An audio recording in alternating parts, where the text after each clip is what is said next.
そうですね、交際表現とかもかなり今回、はい、今まで目よりもねの動きとか分かりやすくなってますね。これ本当にリアルですね。逆さ釣りの状態みたいなのが。そうですね、これも実際役者さんに逆さまになってもらって、あ、そうなんですか。うわ、髪の毛もね、やっぱり逆さになるとどうなるのかなみたいなのをちゃんとリファレンスとして取って作ってます。しかもこのなんか顔がちょっとうっ血してね、でちょっとむくんでる感じっていうか、そうその辺も実際にやってもらって、あ、こうなるんだっていう。うわー、だからこそのこのリアルさ。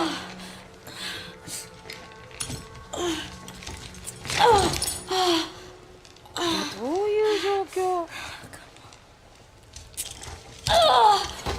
両方でこれゲームのちょっと始めというよりか少し進んだところで、はい、まさにもうどういう状況っていうグレースが陥ってるシーンから始まります。これは本当に実際のゲームの中に登場するワンシーン、はい、一部分、まあもちろんデモ用に多少変更はしてますけど、シチュエーションは同じです。おお、いや本当にどうしてこんな。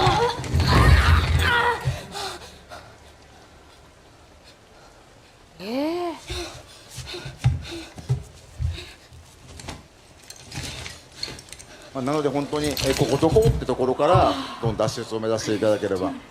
そうですね、しかも包帯も巻いててちょっと違う、何されたかもわからんと気持ち悪いですよね。なんで巻いてんのっていう。あらー、はい、ここからも操作できますんで。もう本当ですね。FPS でそうですね、一人称視点、今ここに私はいたわけです。これですね、ここにいて、血がこうなってますね。かなりの血を抜かれている。血抜かれてますね。ねえ、でなんかありますよ。経過記録、10時3分ぐらいに採血が始まって、デキサフィルを投与してる。デキサフィル、ちょっと初めてましてなんでしょうね。なんでしょうね。なんでしょうね。なんでしょうね。なんかすごいそういうどこなのここ、分かってない感じですよね。まあ一応探索をね、熊澤さん曰くいっぱいしてくれって言ってたからちょっとしつつ、とはいえ制限時間もありますからね。そうですよね。どういうこと？危ない、びっくりした。電気消えちゃう。そうですよね、スイッチだから。これ押せんだ。行った方がいいですよね。でもね、いいですよ、どうぞ。ここはね、素直に開くんですよ。暗いな暗いな。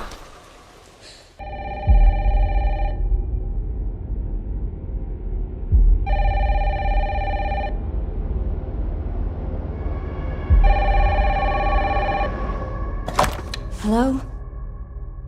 Yes.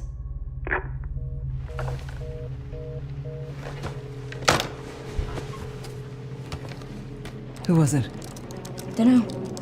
They asked for Miss Ashcroft and then they hung up on me. Rude.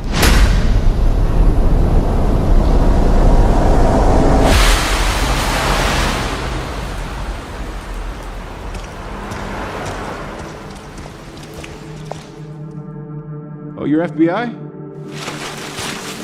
Investigating all these strange deaths, huh?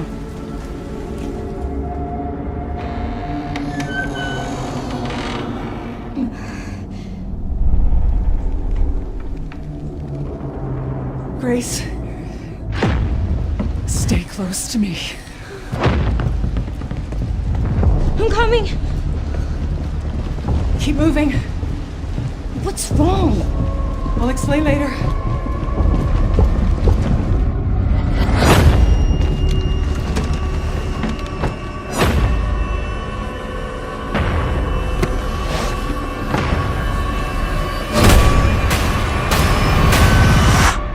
I've been watching you. You're not like other people, you know. You're quite unique. Tell me what's going on. Something important. Mom, I'm scared. Grace. They're coming.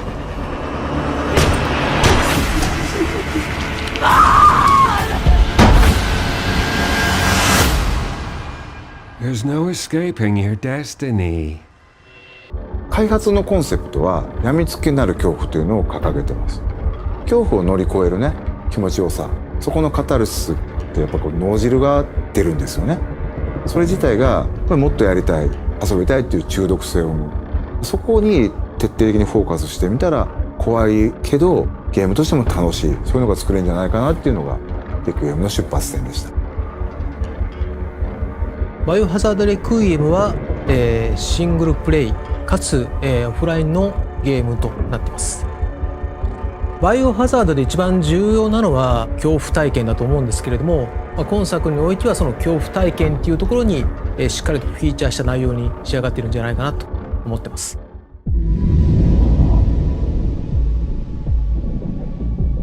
今回の主人公は FBI 捜査官グレース・アッシュクロフト。内向的で怖がり、バイオハザードとしては割と新しいタイプのキャラクターを作ろうとしています。プレイヤーと同じ目線で一緒になって怖がれる、こういうキャラクターを狙っています。物語の中でもちろん彼女も恐怖を克服し成長していくんですけども、 FBI 捜査官なので銃の扱いも慣れてますし、冷静な推理力とかも発揮しつつ活躍するキャラクターになってます。レオンを主人公にしようっていうのは実はずっとあったんですけども、どうしてもレオンを使ったバッチバチのホラーっていうのが割と難しくて、落ちてきたバケツにびっくりするとか、そういうレオンってそんなみんな見たくないやろっていうところで、じゃあホラーと食い合わせ悪いよなっていうのがやっぱりありましたけど、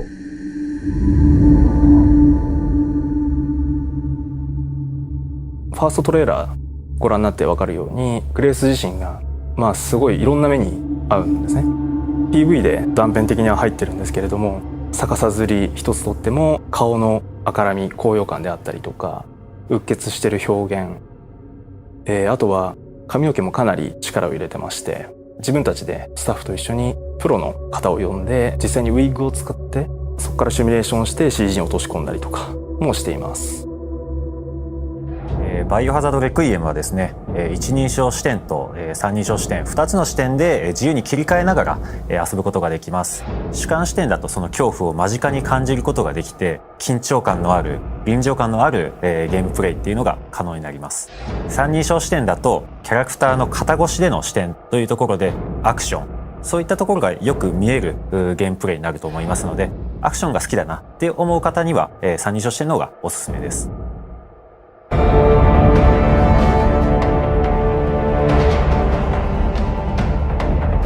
レッキン作戦以降30年近く経つんですけども、ゲームの舞台として登場します。その当時アンブレラ事件っていうのでシリーズがヒットして、それ以降もさまざまなキャラクターたちが、いろんなラクーンシティって起きた事件をきっかけに立ち向かっていくようになったり、人間成長したり、そこに今回この表現のメスを入れるっていうのが作り手としてはやっぱりかなり緊張感を持って臨ませてもらったっていうのが大きかったですね。ラクーン事件に関わった、もしくはラクーン事件に巻き込まれて大きく人生を変わってしまったり、命を落としてしまったりと、そういった登場人物がたくさん出ます。レクイエムは彼らに向けての言葉通り鎮魂であり、もっと言うとバイオハザードシリーズ、ラクーン事件、アンブレラをきっかけに生まれたシリーズのある種一つの区切りという意味でレクイエムというタイトルをつけています。バイオハザードレクイエムは2026年2月27日に発売予定です。2026年3月にバイオハザードシリーズ30周年を迎えます。30周年記念タイトルの名に恥じぬようなゲームとして本作リリースしたいなというふうに思っております。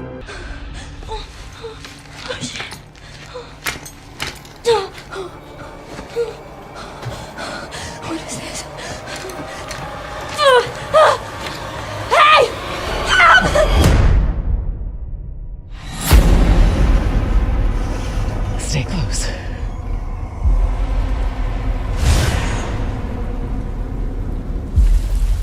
They're coming. I know now that you're the one that I've been searching for. The special one. The chosen one. Miss Ashcroft. Investigating all these strange deaths, huh? We need to keep our voices down. Have you seen the same shit I've seen? Please know that you are my hope. Everyone's gone. Stay away from that!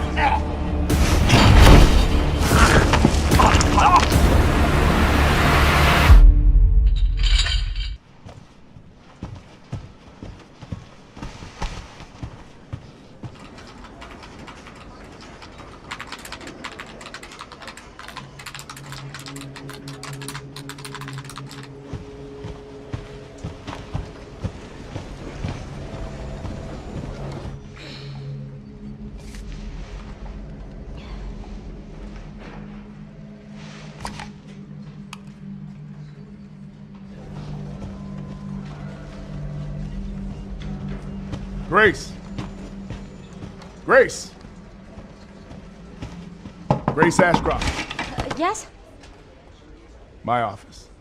Oh, coming.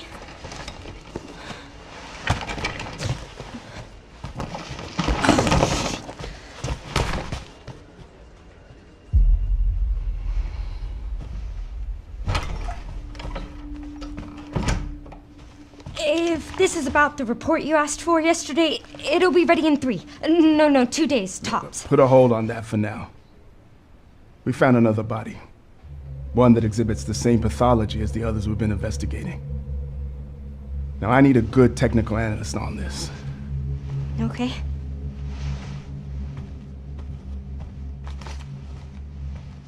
I need your eyes on the crime scene. The Renwood Hotel.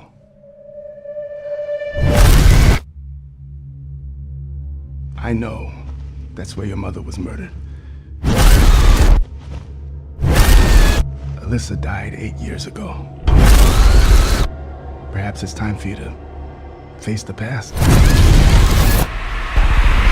はバイオハザードシリーズを前に進めるタイトルを目指したいと。開発コンセプトとしては病みつきになる恐怖というのを謳っています。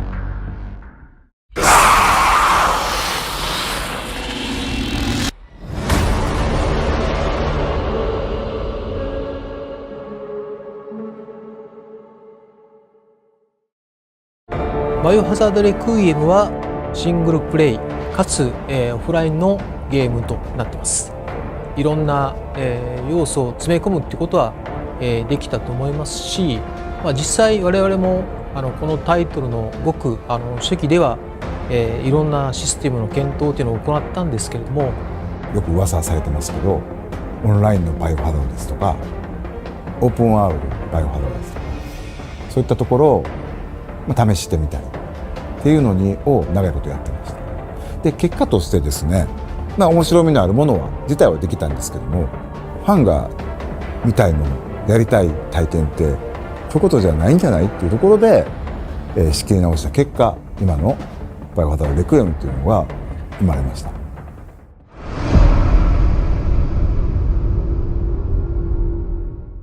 僕が作ったバイオハザード7はとにかく全てを恐怖のためにって言ってたように、とことんまで恐怖にフォーカスする、全てが怖くするために作る、ここを歌ってて、それ自体は一定の手応えが出たと思いますし、皆さんからもとにかく怖いという評価をいただきました。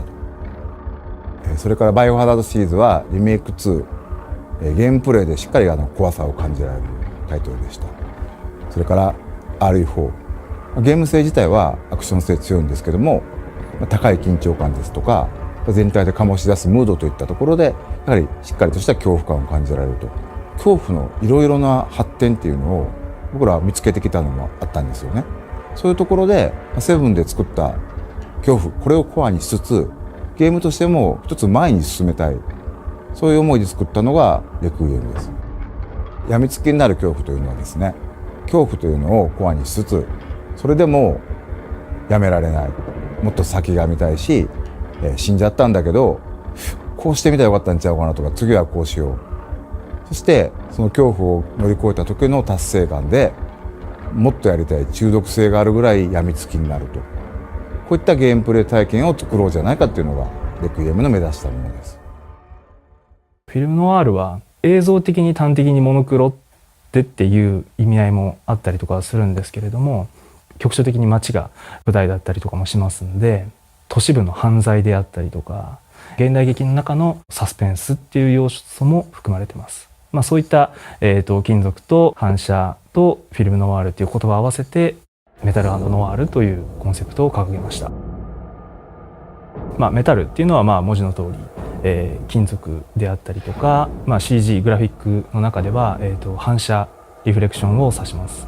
メタルっていう部分に関しては、過去作は結構田舎が舞台で、あまりそういった草木とか自然物は多かったんですけれども、今回は、結構街、ラクーンシティも含めてなんですけれども、現代劇のある、シチュエーションが多いので、そういった映り込みであったりとか鉄金属が、かなりフィーチャーされるであろうというところで、テクニカル的にも結構力を入れて、表現していった部分です。やはり分かりやすいのはビジュアル表現だと思います。トレーラーでも見ていただいたグレースの例えば交際表現、眼球の動き、そこから読み取る表情ですとか、汗ばんだ肌の好調、そういった人物の表現が、これまでもなく本当にいる実在感、そういうところを目指して格段に上がったものになっています。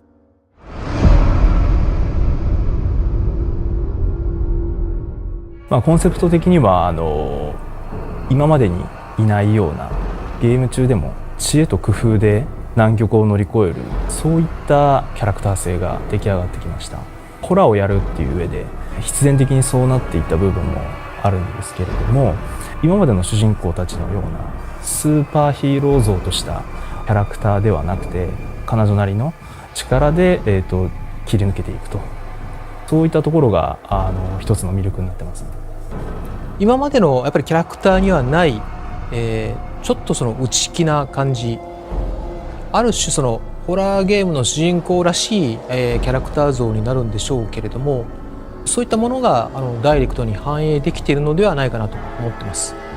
もちろんバイオハザードのプレイヤーキャラクターなので、必要なアクションとか銃の手さばきみたいなものは FBI 捜査官という設定を持ってですね、しっかり対応できるようになってるんですけれども、ちょっと動作自体がもじもじしたりおどおどしたりっていうところもあったり、新鮮なイメージっていうのを皆さん持っていただけるんではないかなと。今や、愛されるキャラクターとなった、イーサー・ウィンターズ、そうだったように本作のグレースも、よりプレイヤーに愛していただけるようなキャラクターに仕上がってきているというふうに思います。物語を進めていくにつれてグレースの境遇だったりとか、物語での、仕打ちみたいなものもそこに感情移入してしまったりだとか、そういったところで、プレイヤーに、共感をより感じられるような、キャラクターだと思います。グレースのその髪型っていうのは、シリーズの中でも、珍しい、ちょっとショートカットだけれどもふわっとしたような、主人公たるキャラクターには、癖っ気のような結構特徴がありまして、で、今回キャラクター性を掘り下げていくときに髪の毛で、そういった部分を、表現できないかなというところで、ああいった髪型にしていますね。デザイン自体は簡単ではあるんですけれども、これを実際に 3D でやるとなるとかなり大変で、プロの方を呼んでウィッグを実際に作っていただいて、ファースト PV で逆さまの状態があったかと思うんですけど、実際にウィッグで逆さまにして癖っ気のある人間が逆さまになった時ってどういうふうに髪の毛って流れるんだろう、そういったものを一つ一つやっていったっていうイメージですね。実は CG で近しい形までは行ったんですけれども、その先にどうしてもクオリティが伸びなくてですね、ちょうどその時プラグマターのチームでストランドっていう機能でテクニカル的に掘り下げてまして、 RE エンジン自体が習熟してきてまして、他チームで培ったノウハウを取り入れられるっていう、そういう基盤が整ってますので、グレースにもストランドをちょっと使ってみようということで、それが思いのほか品質が出てですね、ストランドで髪の毛の柔らかさを表現するだけでなくて、追われる、シーンではライターをかざして髪の毛の向こうに光があるっていうシチュエーションが用意されてるんですけれども、そこで髪の毛の光が透過するっていう、かなり表現的にはうまくいったなという。Resident Evil Requiem is the 9th mainline entry in Capcom's legendary survival horror series, and from everything revealed so far, it's shaping up to be one of the most daring reinventions the franchise has seen in decades. Directed once again by Koshi Nakanishi, the creative mind who successfully revitalized the series with Resident Evil 7 Biohazard, this new installment doesn't just attempt to iterate on the formula, but rather seeks to reshape the very foundations of how a Resident Evil story is told and experienced. With a brand new protagonist stepping into the spotlight and a narrative that deliberately merges personal trauma with series lore, Requiem is being positioned as a pivotal title that bridges past, present, and future. The story revolves around Grace Ashcroft, an FBI technical analyst who finds herself drawn into a mystery that quickly spirals beyond her expertise and into a nightmare deeply rooted in her own family history. Grace isn't the hardened soldier or field agent fans have come to expect from the series. Instead, she is portrayed as an intelligent but vulnerable protagonist, someone with sharp investigative instincts but little practical combat experience. Her journey begins with an assignment tied to a series of unexplained deaths, all of which appear connected to the remote and ominous Renwood Hotel.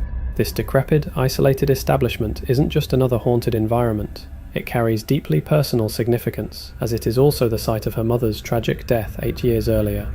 The investigation therefore transforms into a dual pursuit, a desperate effort to survive while simultaneously unraveling generational secrets, guilt, and unresolved trauma. Narratively, Capcom is layering this with a broader historical context, situating Requiem approximately 30 years after the catastrophic destruction of Raccoon City.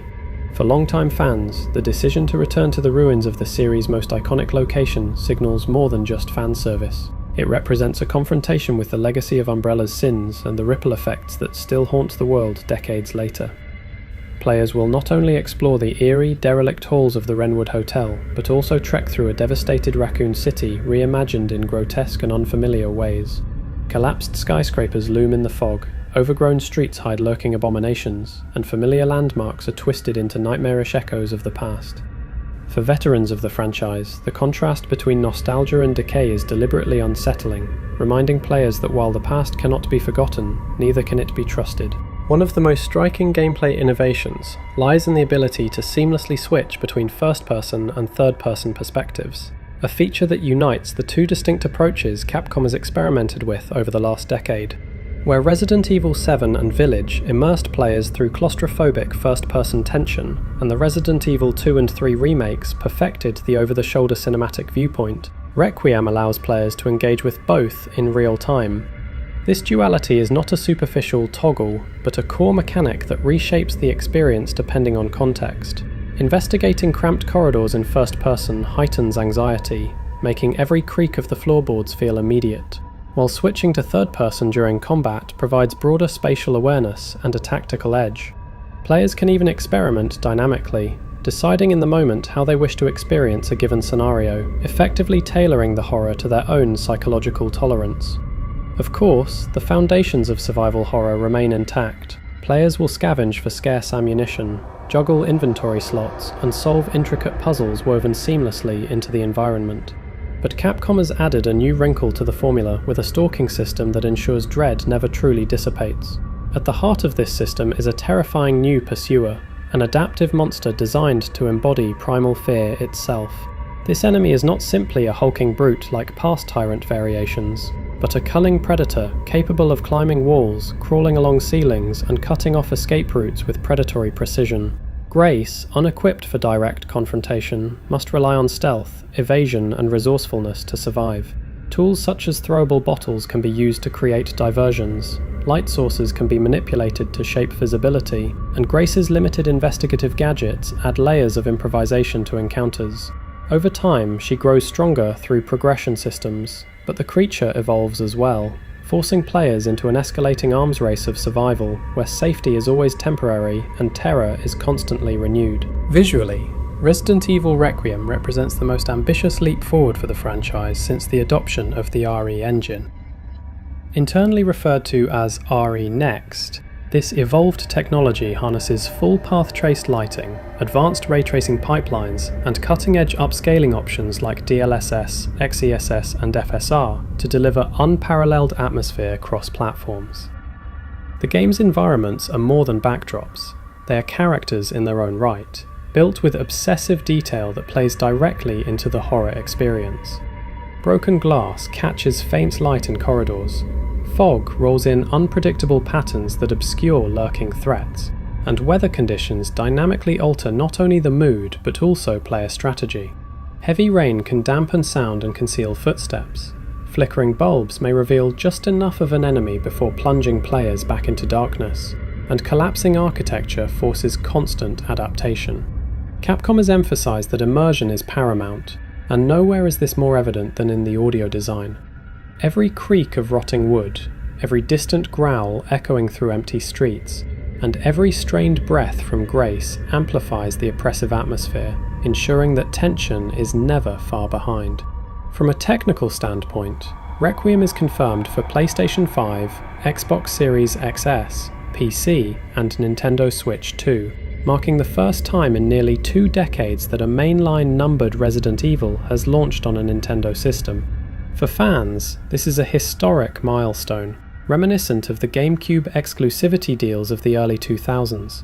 Yet, unlike those older ports, Capcom insists that the Switch 2 version will maintain feature parity with other platforms, thanks to its advanced hardware. The decision to expand the launch pool reflects Capcom's strategy of maximizing accessibility without sacrificing quality. And given the publisher's impressive track record of optimized ports, expectations are high that Requiem will be equally terrifying across all systems. Gameplay depth also extends to progression and replayability.